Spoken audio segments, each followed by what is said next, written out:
Welcome to Detecting Intelligence, the only show that treats AI like a crime scene. We bag the evidence, dust the hype for fingerprints, and interrogate the breakthroughs. Then we ask the only question that matters. Are we closer to AGI? Let's find out. Here are your hosts, Frank and Ronnie.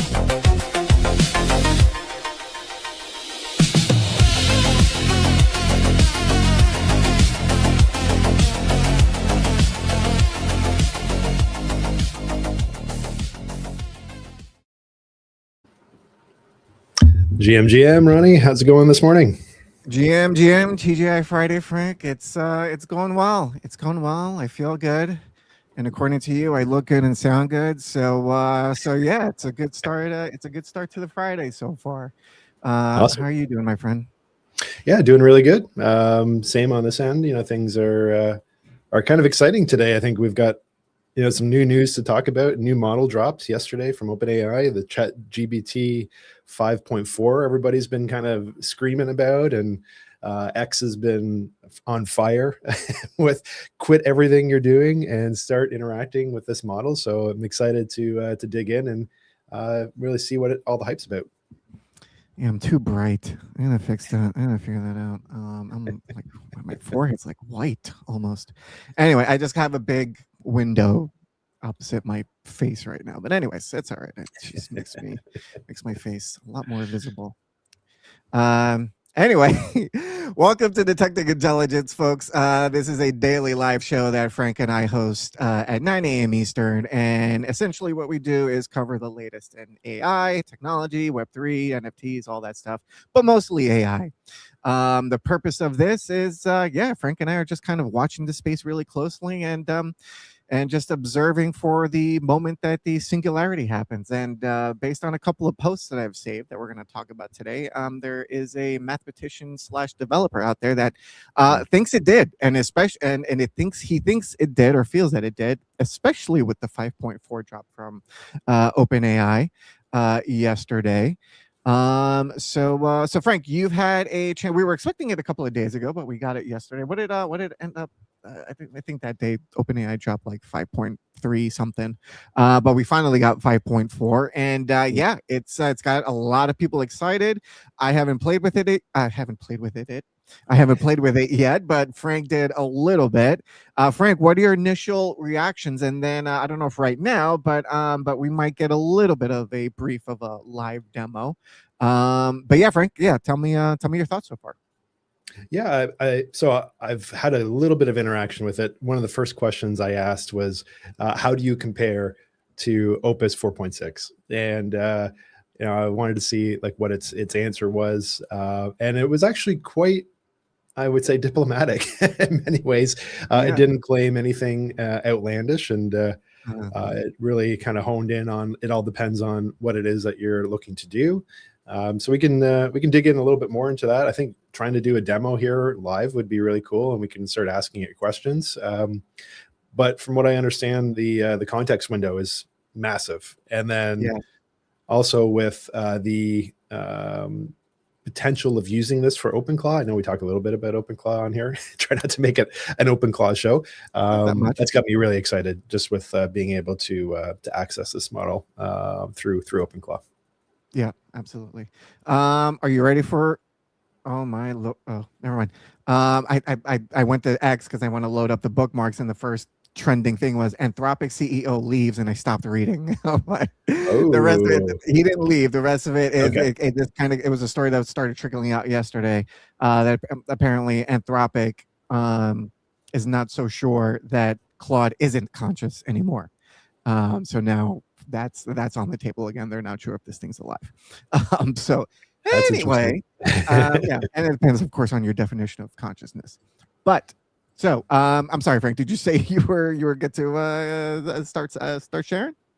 Well, I think why don't we dig into the news first, maybe about it, and then we can kind of do some experimenting with it and see how true it kind of holds up to all the hype we're seeing online.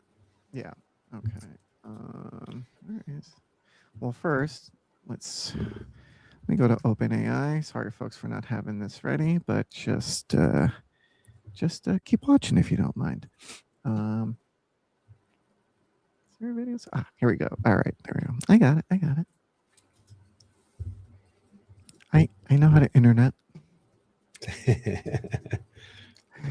All right, let's add this bad boy to stage. And yeah, let's start this from the. Let's start this. Oh, am I still on a space? Yeah, before I unmute, I'm listening to Coffee and Captain on the background. Well, not really listening, but I'm just in the room. Okay.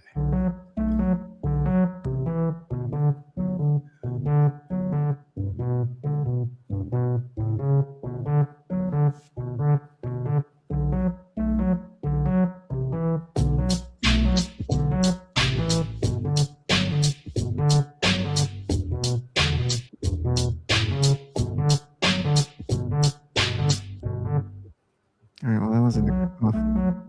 There was another video that came out, video.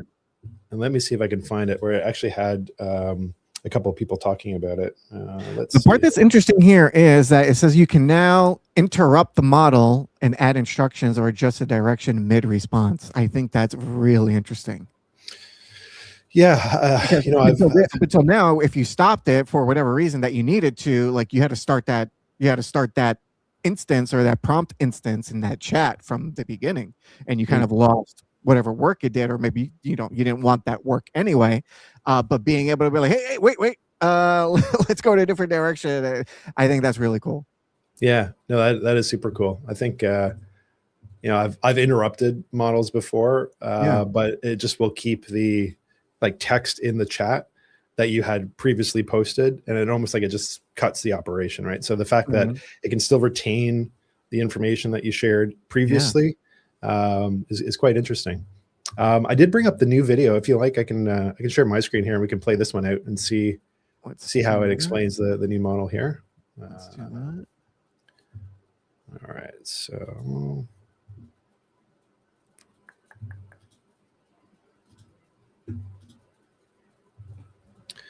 okay. And for those folks that are a little bit more advanced, it's also available in Codex right now. So I think very shortly after this this live show, I'm gonna dip into Codex there, because I have a couple of things that I've been working on the last couple of months, and I've been trying it on different models, and I'm kind of working on a digital card game. And I want to see how it does with how Codex does with it, because I'm trying to figure out the logic still and make sure that it's foolproof and you can't cheat, or if you happen to be a card counter, or have photographic memory or whatever, that you don't necessarily have an advantage. I want to make sure that it's as 50-50 as possible, because if it is, I think it has pretty good potential for this thing to go viral, especially since everybody likes gambling. But I don't want to share too much yet. But anyways, but yeah, I definitely want to throw it at Codex and see what happens. Yeah, no, 100%. Well, let's play this out. It's 3 minutes, so it's a little bit of a longer one, but I think this should give us like a good kind of overall of what to expect here. I'm sure people won't mind. Let's go.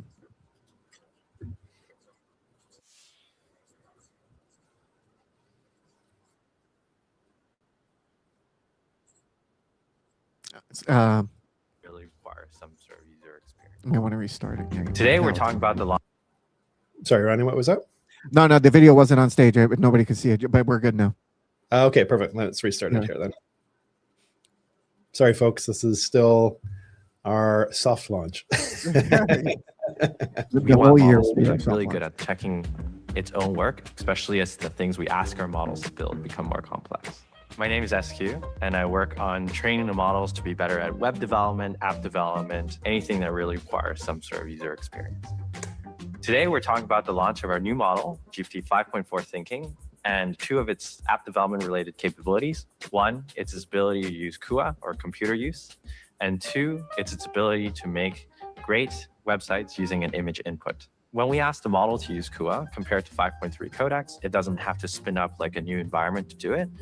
It's more like how you or I would interact with a computer. With persistent CUA, we're seeing in some cases when we ask the model to test its own work, that the token use has actually dropped by 2/3, which is quite exciting. So I brought some examples to show today. I'm going to open Codex. I'm going to use GPT 5.4 Thinking, and I'm going to use the high reasoning level. Build and tests a 3D chess game, Electron app, I'm going to add just a little bit of more of a challenge for the model as well and ask it to make two effects, glass and marble. It's cooking. This is a challenging use case for Kua because there's so many pieces. You have to click the right pieces. Are like reflections working? The model needs to have a good sense of like all the rules and then how like manipulating those pieces will lead to a state where you can actually test out those rules. Like castling, for instance, right? Where do you drag the king or the rook to get it to the right place where it'll actually castle correctly? That was castling that just happened. That was en passant. What is it doing now? So Kua is clicking through the game and moving the pawn on the other side. It's actually playing the game. We're building software for humans to use, and humans use software with user interfaces. And so we want the model to be able to check its own work like a human would. The second thing I want to talk about is website replication, and in particular, image gen and image search. My partner, Nancy, has always wanted to start her own coffee shop. She's not a coder, and so she gave me a design that she wanted for her website, and we're going to use Codex and 5.4 thinking to make that into a reality. For this example, I'm using Codex, but it works just as well in ChatGPT. The model is better able to understand the context of the design, like what kind of images that actually would be most appropriate given the style, and will prompt ImageGen to make images that are more in line and aesthetically cohesive. So right now it's calling the ImageGen tool, and it has a smart use of ImageGen as well because images take a while to generate. So it's actually doing all 4 of these images concurrently, which is pretty neat. Now the model is able to check its own work using Kua. What Kua did here is like open up the image, inspect it, open up the website, also look at it, compare them side by side, and make sure that the website created is as close as possible to the image that I put. With this update, it makes the work a lot cheaper, a lot more efficient, and also ultimately helps you do better work. Wow, man. While you were talking about wanting to create a card game, I think you just got you set me up, dude. Partner. Looks pretty impressive. Yeah, you can tell I'm like nodding, like yes, that's exactly what I need. I need the model to play the game as much as possible, so it can figure these things out, figure out its flaws, where it needs to get improved. Yeah, I was going to joke and be like, yeah, the live show's over. I need to get on Codex right now. That's really cool. Yeah, a dream of mine has always been to because I've just been into video games since for the majority of my life, not even my adult life, and I've just always as a young person, I was just always fascinated about working at like a video game company and just just working there. That's it. Like we're working, getting paid to like work on video games. Like that's it. What else do you want? Yeah, that dream never happened, but that's okay. But being able now with these tools to build my own game. I mean, the game I was talking about is just a card game. It's not even 3D necessarily. So, it's not going to necessarily be a heavy lift, but being able to create a 3D game with so much ease and little technical know-how, it's just, wow. And the video game industry, I don't think a lot of people know that as far as revenue goes, pulls in more money than music and the music industry combined. And I thought they even added one more industry that it's combined together. Like the video game industry just brings in that much money. So I can't imagine what's going to happen now. I don't know if it's going to hurt the established video game developers and publishers that we have now, because now you're going to have all these we might see a bunch of little 1-person, 3-person video game startups or publishers opening up because now they have these tools available to make their own game. Of course, it's no, they're not going to compete because we're talking about professionals that have been in the industry for years, decades, and are building AAA games. Like God of War, Grand Theft Auto. Like we're far away from being able to vibe code games at that level. Anyway, let me stop talking now, Frank. I told you need to stop me at some point. I think I can really detect your excitement. And you're the one that should be talking about video games. Sorry to cut you off because you're a nepo video game baby. Yeah, it's an industry that I kind of grew up in. My father had a video game company in the 90s, and I was a big player of all of the point and click games as well too back in those days, and kind of grown up through the consoles as well too. So yeah, I'm super excited about what this means for video game creation. And are you a PlayStation guy or an Xbox guy? I can't recall, or neither. I mean, I have them both. I have them both. I can't because yeah, I don't know. I just I think I'm gonna use an Alex Finn joke. I think people that only have one console instead of both are part of the permanent underclass. There you go. That's good. I don't understand. I mean, look, yeah. I mean, I grew up on Play because it's I got PlayStation 1, 2, and 3. I don't know. I don't know at what iteration of PlayStation that the Xbox finally came out, but no, I started on PlayStation. But no, I've had both consoles since forever. But yeah, Okay. I love them both.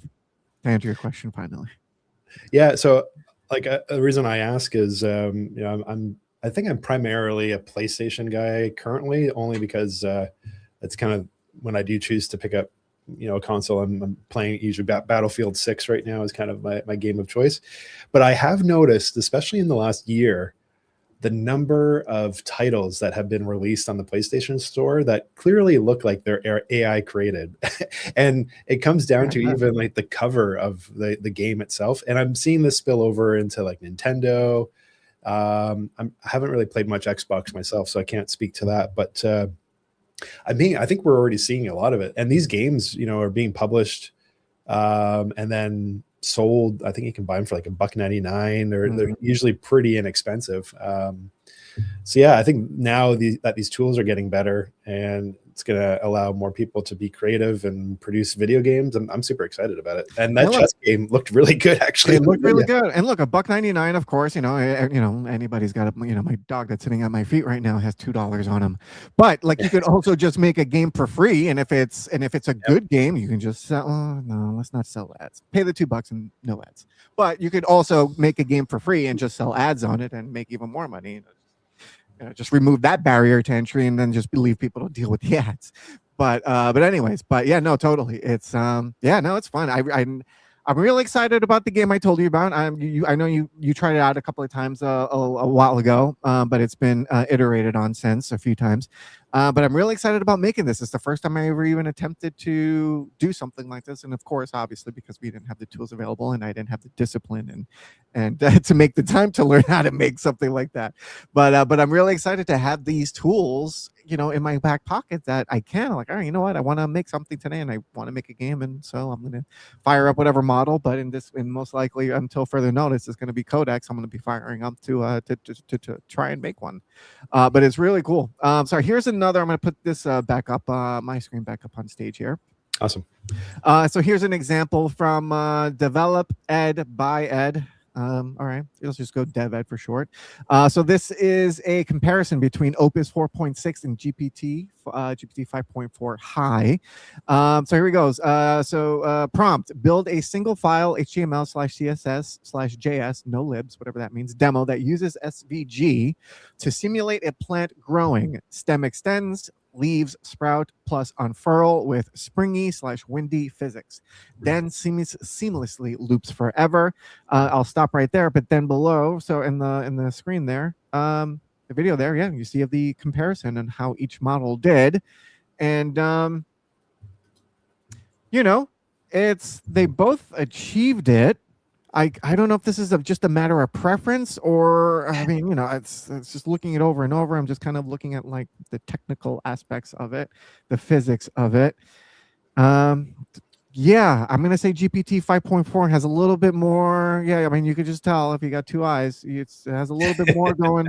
It's got a little bit more going on. It's a little bit more pleasant looking. What are your thoughts, Frank? Yeah, I would agree. Like, you can see as it's growing the stalk there and the leaves are coming out, the leaves kind of glitch on Opus 4.6, where there seems to be a little bit more rendering and smoothness happening on the 5.4. Yeah, I mean, this is interesting. I think this is one good example of just, the differences, but it would be interesting to kind of test this out across a couple of different prompts and see, maybe over a larger case of different styles, what the actual output is. Because I do find, and even in the chat that I had with ChatGPT 5.4, that it even claimed itself that it's good at certain things, but in some cases Opus 4.6 is still the better option. So yeah, I think, experimenting a little bit more would be interesting. As I'm watching the video as you're speaking, I feel like, all right, I'm looking at them, side by side, and I feel like, all right, I feel like 4.6 is just like just look based on looks, just looks like a more primitive version of 5.4. But Yeah. I will say that 4.6 is not perfect, but I think it does edge out the 5.4 rendering or whatever, just anatomically speaking. It 4.6 lands it a little bit, but if you just look at the leaves on the two animations, 5.4 goes a little off the rails there with the leaves growing on top of other leaves, but 4.6 doesn't have it as badly. It doesn't get the anatomy complete. You can see like the stems sticking out from the sides, or the leaf stems kind of stick, or unless those are thorns. I don't know what those are. So anyway, but just anatomy wise, it gets the 4.6 Opus 4.6 gets the plant a little bit better. Yeah, I would say so too. Yeah. All right.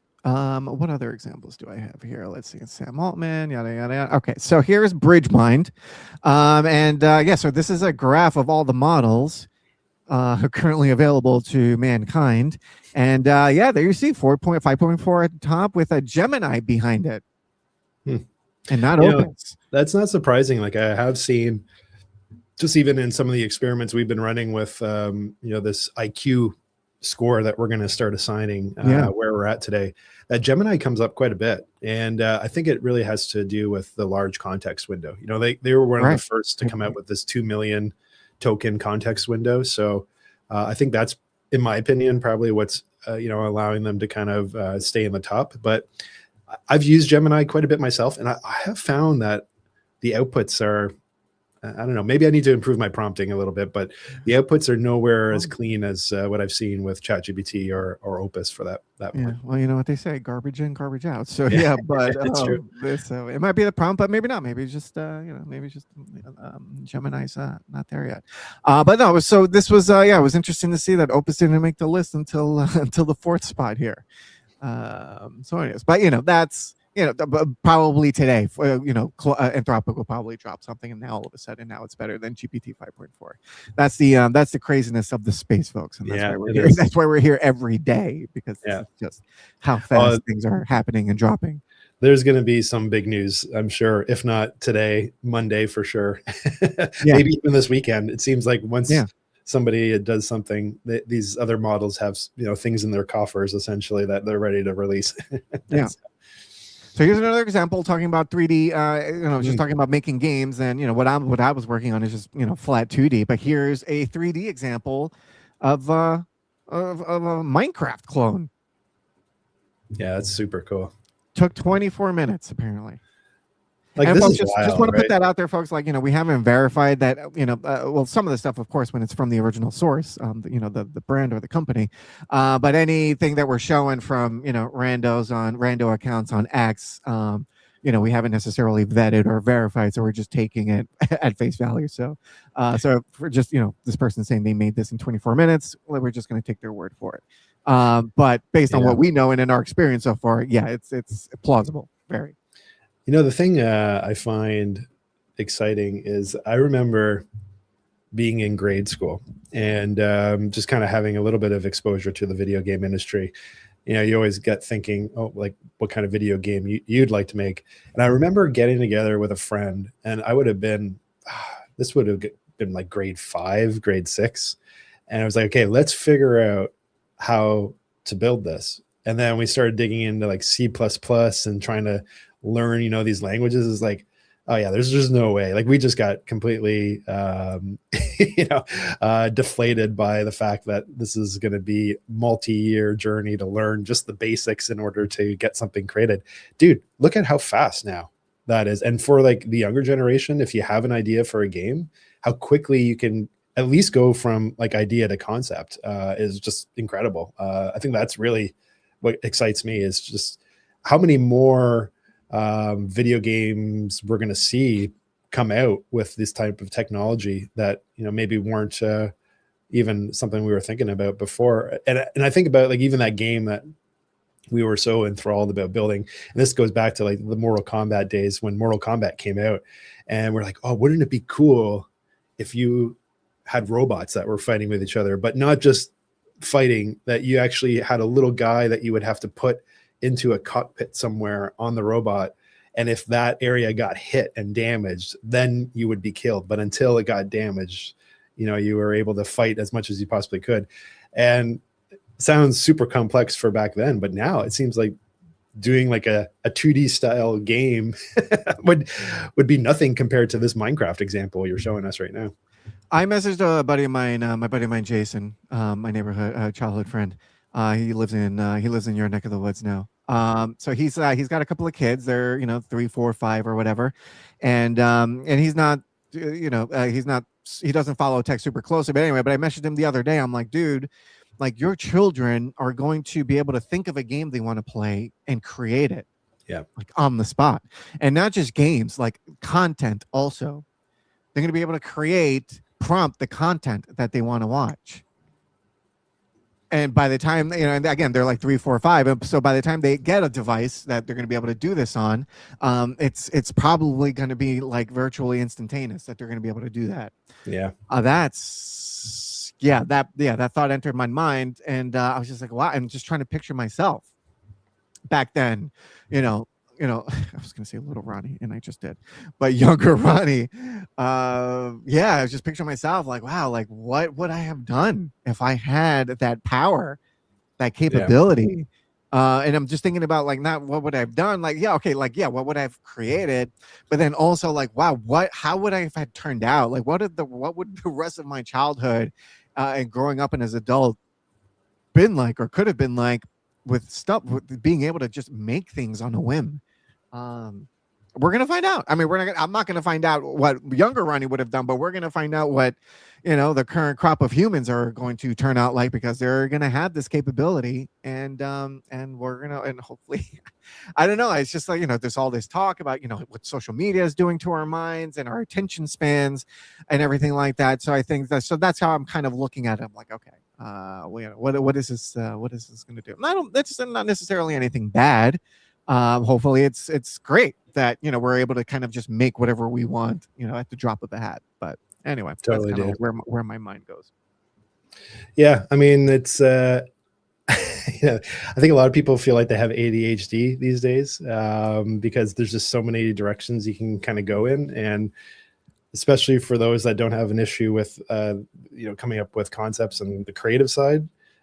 But I think this is just going to make it even more harder to focus, because now you can add a video game studio to the potential list of companies you want to start. So look at this. Here's another example, a couple of different models. What is this? Doodle Jump, right? This is Doodle Jump or Doodle Jump clone, something like that. I played the heck out of that game when it came out. It was so much fun. So here's somebody take. Let me for context here. Okay, so frame mog to oblivion. I'm not a cool kid anymore. I don't know what that stuff means. So yes, this is GPT 5.4, not even Pro. In all seriousness, these are videos of older models. This video was readily available, so I thought it would be fun to compare how much we've improved in less than a year. So what is this? So this is from 2025. So there's there's these two models. So this is a year ago. It doesn't look like this person attempted to do to run these games again in the current Opus and Gemini models. But so he's just comparing 5.4 to these two old two models. But anyways, yeah, the difference is I mean, look at that in a year. Yeah, it's wild. This is really cool. It's just the possibilities that this is opening up is wild, and but it's the markets are going to get saturated. Existing companies are in trouble. It's just continuing to come. It's changing fast. Just continuing to come after more and more industries, right? I think that post that we referenced earlier on, I think last week, around now that coding has been figured out, every industry is on the table. It's coming every fast. Industry is on. I'm not sure, because even sex work is in trouble. I don't think we're there yet. Maybe once Optimus comes out. Oh, what do you mean we're not there yet? Did you not see The devices that came out at CES a couple months ago. Maybe no, I did not, but maybe our algos are a little different too. There were a couple of there were a couple of adult gadgets at CES that had a lot of technology built into them. I don't know if AI was built into them just yet, but anyways, no, yeah, we're not there yet. But yeah, we're getting there, and believe you me, there are people hell bent on making that a reality real quick. And not even just with like physical, like, you know, humanoid robots in your home, also just with like chatbots and AI avatars, like that's already here. That's already for happening. Sure. I think people are already making tens of thousands of dollars with AI avatars on OnlyFans. Like, what are we doing here right now, Frank? And why are we not doing that? Sitting here looking at you. Distractions. There you go. All right, one last one. I'm sorry to Borgat. I don't know if you had anything in the hopper, Frank. But anyways, just talking about earlier about the mathematician that said the singularity is here. So let's get into that. So it finally happened. My personal move 37 or more. I don't know what that means. I am deeply impressed. The solution is very nice, clean, and feels almost human. While testing new models in the last few weeks, I felt this coming, but it's an eerie feeling to see an algorithm solve a task one has curated for about 20 years. But at least I have gained a tool that understands my idea on par with the top experts in the field, and I am now working on a completely new level. My singularity just happened, and there is life on the other side. Off to infinity. So anyway, here in from Epoch AI, the model correctly solved the problem. It did this by extrapolating a pattern it noticed that let it avoid needing to use more advanced machinery. This isn't a bad hack, though. Given the specific way the problem was set up to have a numeric final answer, I find the overall solution very impressive. Okay, so just according to this one person, the singularity is here. It's definitely, I think it's still a little early, in my opinion, to make it a statement like that. That's a pretty big statement. But so here's this guy's credentials: mathematician, vice dean at UAM Poznan, whatever, mathematics, AI, and programming. Okay, so just to give a little. But here's the thing, though.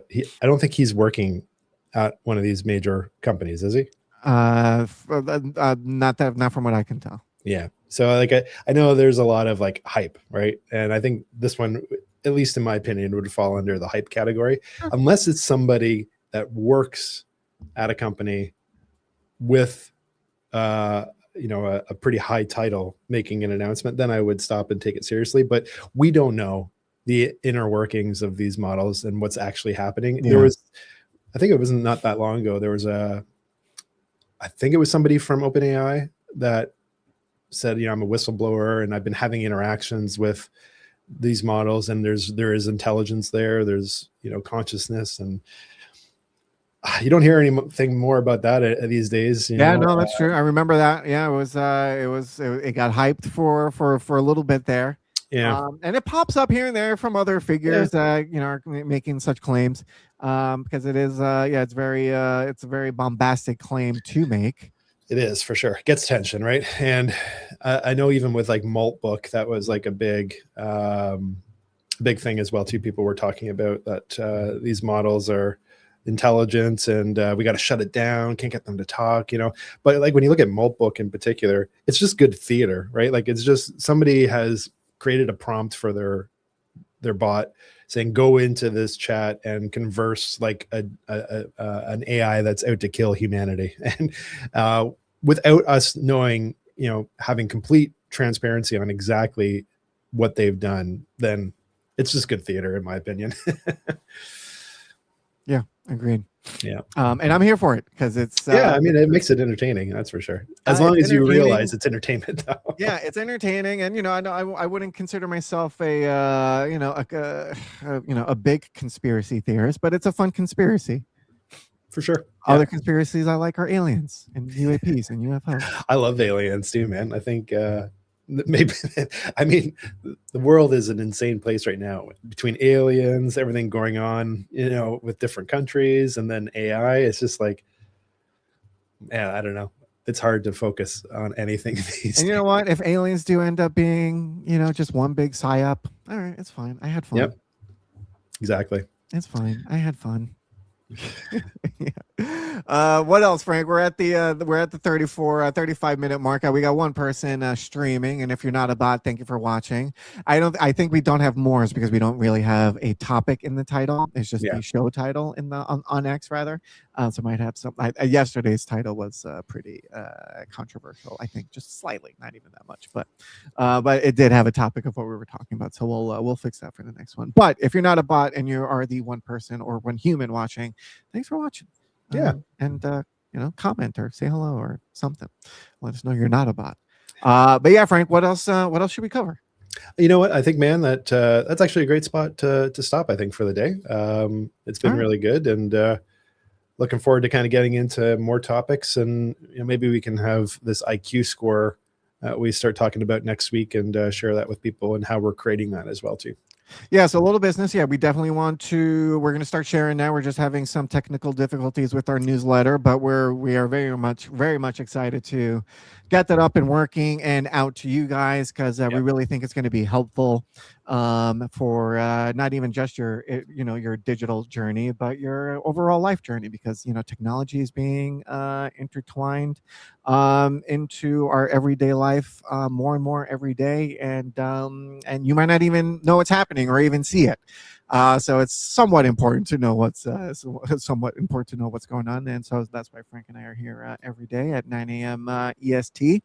And we have other announcements that have yet to be made that will be coming out, but I guess we'll leave that for another day. But exciting announcements, exciting people that we're going to be bringing on and talking to and talking about. So we're very much looking forward to that. Again, like Frank said, this is all very early stages. We're still working out the kinks here, but we want to make this a full-fledged supreme quality tech AI show. 100%. I know Frank is trying to get out of here and I keep talking, but yeah, folks, I think that's it.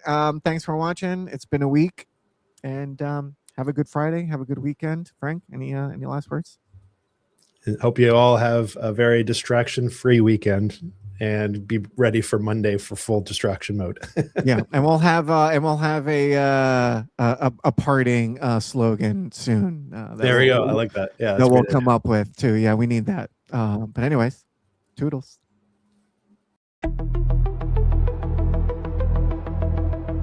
Today's evidence is logged. The timeline has been updated, and the future remains under investigation. If you found this useful, please like the video and subscribe to the channel. And don't forget to turn on notifications so you don't miss the next analysis. You can also drop your questions in the comments. We read them, we use them, we investigate them. And for deeper dives, join the newsletter at detectingintelligence.com. Thanks for watching. See you next time, friend.